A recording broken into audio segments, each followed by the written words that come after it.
अशी एकदम मऊसूत तोंडात विरघळणारी एकदम स्पंजी स्पंजी इडली बनली की आपल्याला वरचेवर अशा पद्धतीने इडली करायचा मोह तर नक्कीच होणार. फक्त हे अशा पद्धतीने पीठ छान जमलं पाहिजे. तर त्यासाठी हा आपला व्हिडिओ शेवटपर्यंत नक्की बघा आणि आवडली रेसिपी तर आपल्या वेदिका रेसिपीजला नक्की सबस्क्राईब करा आणि एक लाईक तर नक्कीच करा. तर ह्या इडलीसाठी मी इथं इडलीचाच तांदूळ घेतलाय जो की बाजारात मिळत असतो. त्याच्याऐवजी तुम्ही रेशनिंगचा तांदूळ घेतला तरी चालेल किंवा दोन्ही तांदूळ हे मिक्स करून घेतले तरी चालेल. तर मी इथं 4 वाट्या तांदूळ घेतलं. त्याच वाटीच्या मापाने 1 वाटी मी इथं अख्खे उडीद घेतलेत. त्यामध्येच आपण 1 चमचा मेथी दाल घेतोय. आता हे दोन्ही पण आपल्याला वेगवेगळे स्वच्छ धुवून घ्यायचे. धुवून घेताना 5-6 वेळेला स्वच्छ धुवून घ्या.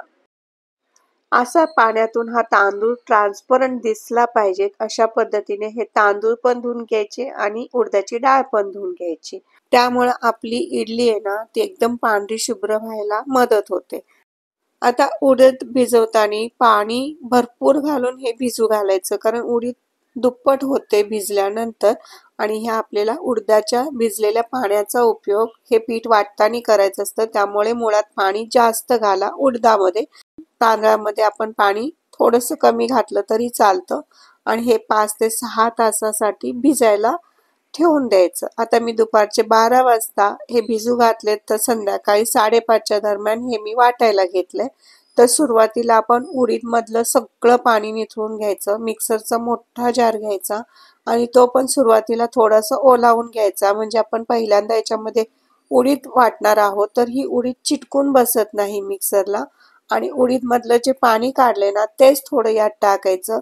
मस्त असं हे बारीक फाईन एकदम अशी गंधागत पेस्ट करून घ्यायची. काही वेळेला आपण हे पीठ बारीक करताना खूप गडबड करतो म्हणजे थोडंसं रवा रवा टाईप पण कधी राहतं. मग त्यामुळं कशी होते एकदम भुसभुशीत अशी ही इडली होते. त्यासाठी एकदम बारीक असं हे उडीद वाटून घ्यायचं. पूर्ण उडीद वाटून झाल्यानंतर आपण मग त्याच भांड्यामध्ये आपण तांदूळ वाटून घेतोय. तांदूळ वाटताना पण उडीद भिजवलेलं जे पाणी काढून ठेवले ना ते टाकूनच वाटून घ्यायचं आणि एकदम हे पण फाईन पेस्ट कशी असते ना तशा पद्धतीचं हे तांदूळ पण वाटून घ्यायचं. अशा पद्धतीने हे डाळ आणि तांदूळ मी दोन्ही वाटून घेतले. वाटून घेतल्यानंतर ह्याला छान एक 5 मिनिटासाठी फेटून घ्यायचं. आणि हे पीठ वाटताना ना जास्त सैलसर किंवा पातळ होईल अशा पद्धतीने वाटायचं नाही. सुरुवातीला आपण हे वाटताना ना एकदम खूप कमी पाण्यामध्ये वाटून घ्यायचं, छान फेटून घ्यायचं आणि हे असंच आपल्याला आंबवण्यासाठी रात्रभर ताट झाकून ठेवून द्यायचं. दुसऱ्या दिवशी आपण इडली करण्यासाठी सुरुवातीला इडली पात्रामध्ये हे पाणी घालून थोडं गरम करायला बारीक गॅसवरती ठेवून द्यायचं. आता इथं बघू शकता आपलं बॅटर किती छान असं फुललेलं आहे. एकदम जाळीदार एकदम मस्त असं हे इडलीचं बॅटर तयार झालंय. म्हणजे आपली ही इडली आहे ना एकदम हलकी आणि एकदम स्पंजी बनणार. त्यासाठी हे पीठ असं होणं गरजेचं असतं. ह्या बॅटरमध्ये चवीनुसार आता मीठ घालून घ्यायचं आणि त्यानंतर आपण थोडंसं ह्याच्यामध्ये पाणी घालून घ्यायचं कारण आपण रात्री जेव्हा हे बॅटर वाटलं होतं तेव्हा थोडं घट्टसर ठेवलं होतं. आता इडली करतानाच याच्यामध्ये पाणी घालायचं म्हणजे आपल्या इडलीचं बॅटर जेवढं कन्सिस्टन्सीचं हवंय त्या पद्धतीचं हे बॅटर इथं पाणी घालून तयार करून घ्यायचं.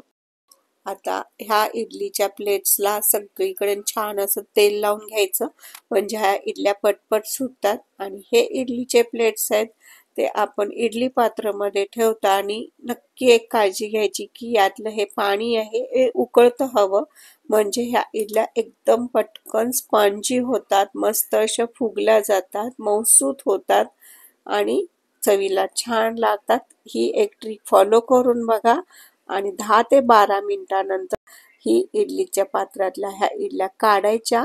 बघू शकता एकदम मऊसूत पटापट निघणाऱ्या ह्या इडल्या तयार झाल्यात.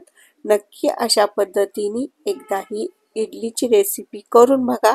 आवडली तर आपल्या वेदिका रेसिपीजला नक्कीच एक लाईक करा आणि सबस्क्राईब करा. आणि ह्या इडली बरोबरची लागणारी एकदम स्पेशल अशी खोबऱ्याची चटणी ती सुद्धा आपल्या चॅनेलवर अपलोड केलेली आहे. नक्की आपल्या चॅनेलला व्हिजिट करा, बाकीच्या रेसिपीज पहा आणि आवडलं तर नक्कीच सबस्क्राईब करायला बिलकुल विसरू नका.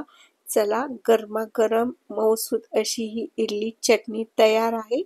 या मग खायला.